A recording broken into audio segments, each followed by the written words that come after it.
दोस्तों एक बहुत बड़ी खुशखबरी निकल के सामने आ रही है। दोस्तों आपको बता दें कि यहाँ पर बिहार पुलिस कांस्टेबल भर्ती का जो नोटिफिकेशन है ये फाइनली जारी कर दिया गया है। दोस्तों आप लोग को नोटिफिकेशन डाउनलोड करने के लिए सबसे पहले central selection board of constable की इस वेबसाइट पर आना है। मैं इस वेबसाइट का लिंक आपको इसी वीडियो के डिस्क्रिप्शन बॉक्स में दे दूंगा, तो आप वहाँ से क्लिक करके इस वेबसाइट पर आ जाइएगा। दोस्तों आपको बता दें कि ये जो वैकेंसी है काफ़ी शानदार होने वाली है। यहाँ पर जो टोटल पद है आपको 19,938 पदों पर वैकेंसी निकाली गई है। आप यहाँ पर देख पा रहे होंगे टोटल जो वैकेंसी है 19,838।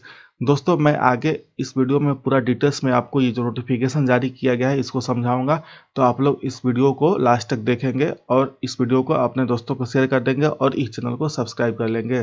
देखिए दोस्तों, सबसे पहले आप लोग को नोटिफिकेशन डाउनलोड करना है। नोटिफिकेशन डाउनलोड करने के लिए यहाँ पर आएंगे तो यहाँ पर देखिए information regarding public of advertisement दिया है, इस पर नहीं, इस पर क्लिक करेंगे तो आपके सामने ये जो एक पेज वाला है ये खुलेगा, आप इसको पढ़ लीजिएगा।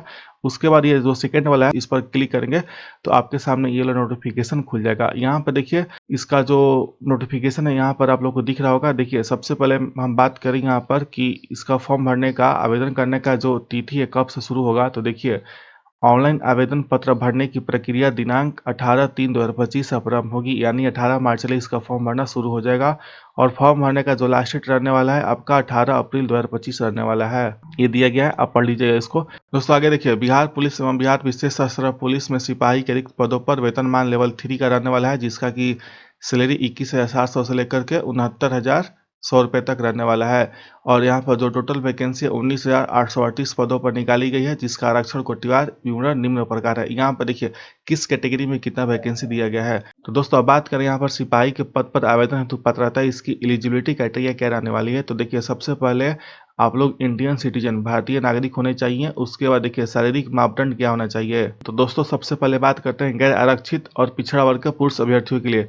जनरल और बीसी कैटेगरी के जो पुरुष है उनका यहाँ पर जो ऊंचाई होना चाहिए न्यूनतम कम से कम 165 सेंटीमीटर हाइट होना चाहिए। और उसके बाद यहाँ पर बात करें अत्यंत पिछड़ा वर्ग पुरुष के अभ्यर्थियों के लिए, यानी ईबीसी कैटेगरी के जो आते हैं पुरुष, उनका जो मिनिमम हाइट होना चाहिए 160 सेंटीमीटर होना चाहिए। और बात करें अनुसूचित जाति एवं अनुसूचित जनजाति के पुरुष अभ्यर्थियों के लिए, तो उनका जो मिनिमम हाइट होना चाहिए, मिनिमम ऊंचाई 160 सेंटीमीटर होना चाहिए। और बात करें महिला के लिए, तो देखिए सभी वर्गों की महिला अभ्यर्थियों के लिए जो न्यूनतम हाइट होना चाहिए 155 सेंटीमीटर होना चाहिए। दोस्तों बात करें सीना का, चेस्ट का, तो देखिए जो जनरल से और बीसी कैटेगरी से आते हैं पुरुष अभ्यर्थी उनके लिए न्यूनतम बिना फुलाए सीना होना चाहिए 81 सेंटीमीटर, और फुला करके न्यूनतम जो सीना होना चाहिए 86 सेंटीमीटर का होना चाहिए, यानी कि आपको 5 सेंटीमीटर फुलाना है सीना अपना। उसके बाद अत्यंत पिछड़ा वर्ग पुरुष अभ्यर्थियों के लिए जो न्यूनतम बिना फुलाए सीना होना चाहिए 81 सेंटीमीटर होना चाहिए, और न्यूनतम फुला करके 86 सेंटीमीटर होना चाहिए। उसके बाद अनुसूचित जाति अनुसूचित जनजाति पुरुष अभ्यर्थियों के लिए जो सीना होना चाहिए न्यूनतम फुला करके 79 सेंटीमीटर होना चाहिए, और फुला करके 84 सेंटीमीटर होना चाहिए। महिला के लिए सीना का कोई लागू नहीं है। उसके बाद यहाँ पर देखिए फुलाने के बाद सीना का मापी में कम से कम 5 सेंटीमीटर का अंतर होना अनिवार्य है। इतना होना चाहिए 5 सेंटीमीटर का फुला करके पुरुष अभ्यर्थियों में। अगर नहीं होता है हो सकता है आप लोगों को रिजेक्ट कर दिया जाए।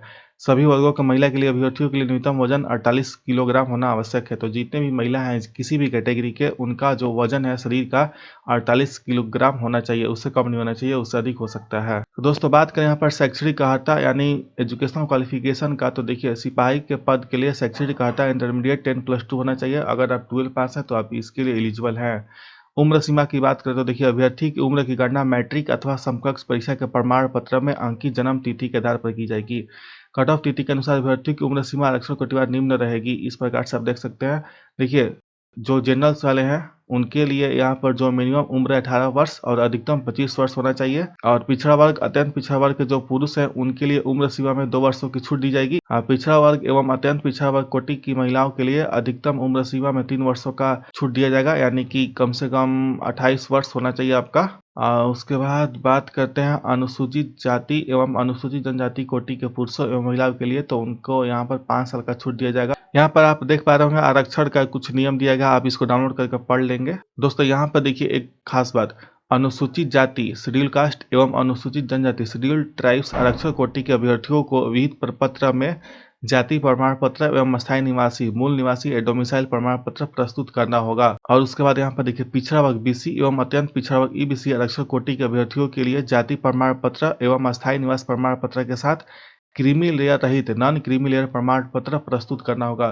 तो देखिए यहाँ पर आपको जाति प्रमाण पत्र तो देना ही देना है, उसके साथ साथ निवास प्रमाण पत्र देना है, और इन दोनों के साथ साथ आपको ओबीसी एनसीएल बिहार सरकार वाला ये अवश्य देना है। आप लोग बनवा लीजिएगा, अगर नहीं बना पाए हैं कोई लोग अभी अप्लाई कर दीजिए तो ही आप लोग का बन पाएगा। कैसे अप्लाई करना है मेरा उस पर एक ऑलरेडी वीडियो है, अब मैं उस वीडियो का लिंक आपको इसी वीडियो के डिस्क्रिप्शन बॉक्स में दूंगा, तो आप वहां से क्लिक करके अपना ओबीसी अप्लाई कर दीजिएगा, जल्द से जल्द आज ही कर दीजिएगा हो सके तो। दोस्तों उसके बाद यहाँ पर देखिए आरक्षण का दावा करने वाली विवाहित महिलाओं का जाति एवं क्रीमी लेयर रहित प्रमाण पत्र उनके पिता के नाम एवं पता से निर्गत होना चाहिए, न कि उनके पति के नाम से।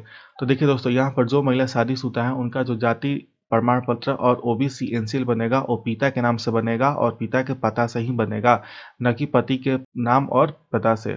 और यहाँ पर देखिए ईडब्ल्यूएस के लिए भी दिया गया है, आप लोग इसको पढ़ लीजिएगा एक बार अच्छे से। दोस्तों अब बात करें यहाँ पर चयन के लिए परीक्षा संरचना, तो देखिए सिलेक्शन प्रोसेस कैसा होने वाला है चयन प्रक्रिया। तो देखिए सबसे पहले प्रथम चरण में आपका होगा लिखित परीक्षा। लिखित परीक्षा आपका ओएमआर बेस पे होगा। यहाँ पर देखिए लिखा भी गया है कि ओएमआर बेस होगा। देखिए परीक्षा ओएमआर सीट आधारित होगी, ना कि कंप्यूटर बेस्ड टेस्ट होगा। तो दोस्तों यहाँ पर जो आपका परीक्षा होगा पहला लिखित परीक्षा ओएमआर सीट पे होगा, कंप्यूटर पे नहीं होगा, ऑफलाइन एग्जाम होगा। अब यहाँ पर जो एग्जाम होगा उसमें आपका लिखित परीक्षा 100 अंकों का होगा, उसके लिए 2 घंटे का समय दिया जाएगा और एक प्रश्न पत्र में कुल 100 प्रश्न होंगे, जिसमें प्रत्येक सही उत्तर के लिए 1 अंक दिया जाएगा। और दोस्तों यहाँ पर आपका जो परीक्षा का लेवल होगा 10वीं कक्षा मैट्रिक उसके समकक्ष होगा।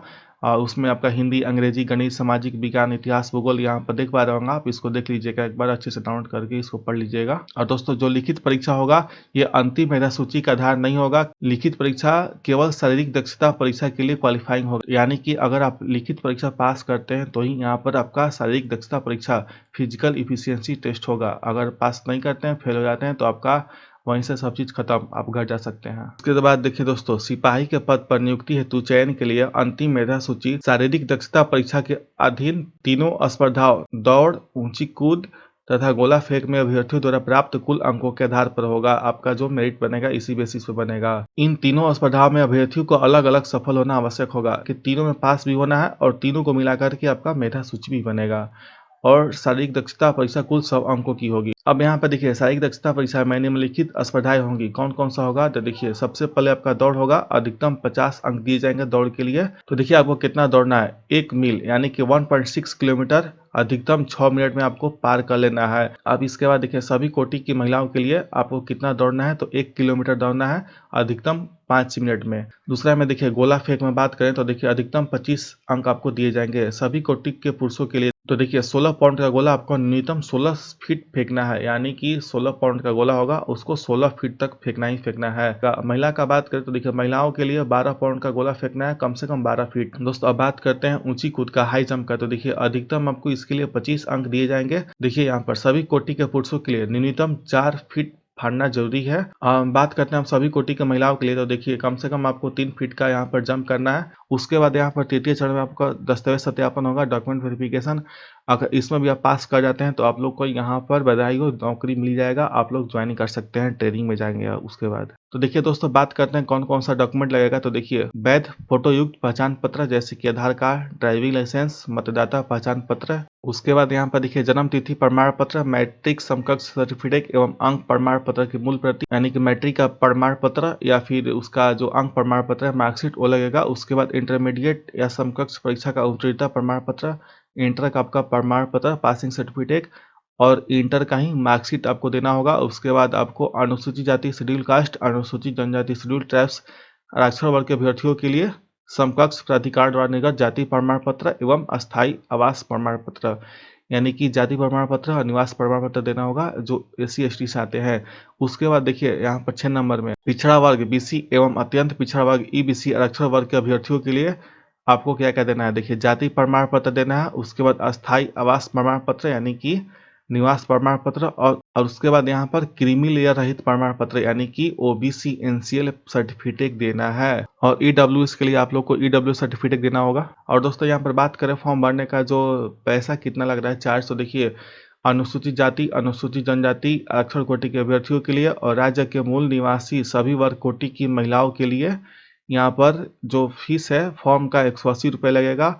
और सभी कोटि के अभ्यर्थियों के लिए किसी दूसरे स्टेट से हैं या फिर जनरल से, ईबीसी और बीसी से हैं, तो उनको 675 रुपये देना होगा। तो दोस्तों जब इसका फॉर्म भराने लगेगा 18 मार्च को, तो मैं उस पर भी एक नई वीडियो बना करके अपलोड कर दूंगा कि कैसे आप लोग को फॉर्म फिल करना है। तो आप लोग इस चैनल को सब्सक्राइब कर लेंगे। तो दोस्तों ये रहा जानकारी बिहार पुलिस कांस्टेबल भर्ती को लेकर के। अगर इसमें कुछ भी आपको डाउट हो, आपको और कुछ जानकारी चाहिए, तो आप हमें कमेंट कर सकते हैं या फिर आप हमारे टेलीग्राम ग्रुप में ज्वाइन हो जाइएगा। वहां पर भी मैसेज करके अपना सवाल पूछ सकते हैं, जिसका लिंक आपको इसी वीडियो के डिस्क्रिप्शन बॉक्स में मिल जाएगा। दोस्तों अगर आपको यह वीडियो अच्छी लगी होगी तो इस वीडियो को लाइक कर दीजिएगा और चैनल को सब्सक्राइब कर लीजिएगा। वीडियो देखने के लिए थैंक यू। जय हिंद, जय भारत।